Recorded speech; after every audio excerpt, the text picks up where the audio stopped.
Good morning, happy साबत और सब हमको यीशु है। मैं खुश हूँ आज मुझे इस मौके के लिए मैं इस समय को उपयोग कर सकती हूँ। मैं नेचर टॉक बोलने से पहले मैं पदस्थल पढ़ना चाहूँगी और ये है उत्पत्ति 1:29 पद। फिर परमेश्वर ने उनसे कहा, सुनो, जितने बीज वाले छोटे छोटे पेड़ सारी पृथ्वी के ऊपर है और जितने वृक्षों में बीज वाले फल होते हैं वे सब मैंने तुमको दिए हैं, वे तुम्हारे भोजन के लिए हैं। और मैं इसमें ईश्वर का आशीष हो और इस वचन के साथ मैं मेरे नेचर टॉक में हार्दिक स्वागत करती हूँ आप सबों को। और आज मैं पहला सवाल करना चाहूँगी और ये सवाल रहेगा, क्या आप अभी स्वस्थ होना चाहते हैं? और इस सवाल का जवाब में हम ज़रूर कहेंगे हम कहेंगे कि स्वस्थ रहना चाहती हूँ कि चाहता हूँ कहेंगे। मेरा फ्यूचर टॉक का शीर्षक है किचन गार्डन। और एक किचन गार्डन हमारी हर परिवार में होना ज़रूरी है, क्योंकि आजकल हम अस्वस्थ ज़्यादातर हैं। आज मैं भी अस्वस्थ हूँ, 2 सप्ताह से शरीर ठीक नहीं है।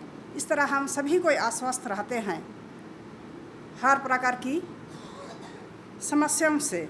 और किचन गार्डन की मतलब है हम अपने परिवार में कम से कम 2-4 सब्जियां लगा सके कि बिना पॉइजन दिए हुआ सब्जी हम खा सके और इससे हम लोगों का कुछ बचत भी होगा।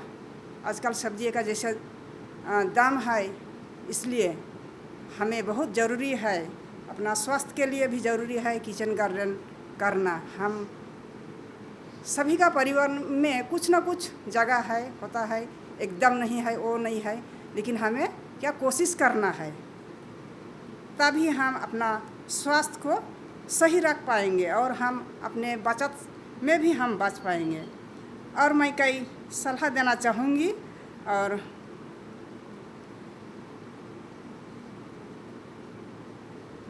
हम इसके साथ हम दिन में कम से कम 30 मिनट हम चलेंगे या व्यायाम करेंगे और हम पर्याप्त हम पानी भी पिएंगे।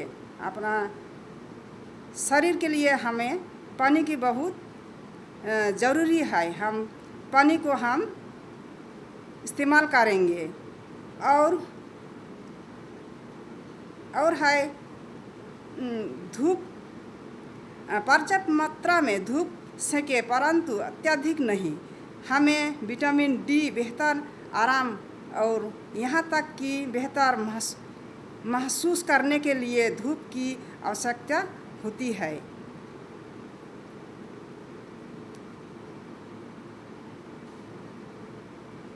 और इससे हमारे तबीयत, हमारे स्वास्थ्य अच्छी रहेगी और हम स्वस्थ वायु में सांस लेने के लिए समय निकालें।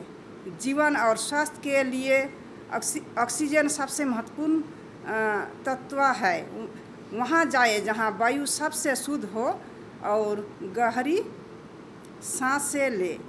और हम शरीर के लिए खुश और आनंदित होने के लिए हमारी सब्बत दिन का आदर करें, गिरजा में आराधना करें और लोगों से मिले और अपनी चिंताओं को परमेश्वर पर छोड़ दे।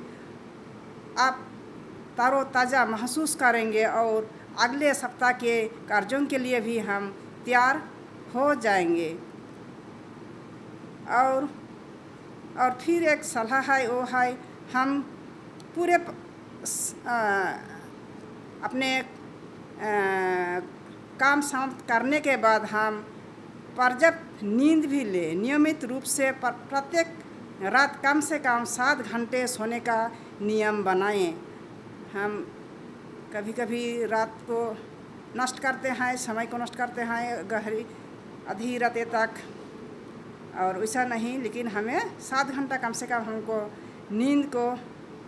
नींद में रहना है। और है तनावपूर्ण परिस्थितियों के निम्नतम रखने की कोशिश करें। कर्ज लेने से बचें और अपनी आमदनी में ही गुजारा करना सीखें। कम चीज़ों की चिंता करने के कारण आपको अधिक खुशी होगी। और सबसे आखिरी है सब कुछ परमेश्वर पर भरोसा रखें। और हम कैसे भरोसा रखेंगे? प्रार्थना करें और बाइबल अधिक पढ़ें। याद रखें कि यीशु में आपका एक मित्र है और आप उसकी प्रतिज्ञाओं पर दावा कर सकते हैं। आज मैं इतनी कहना चाहूँगी और मैं यहीं अंत करती हूँ। धन्यवाद।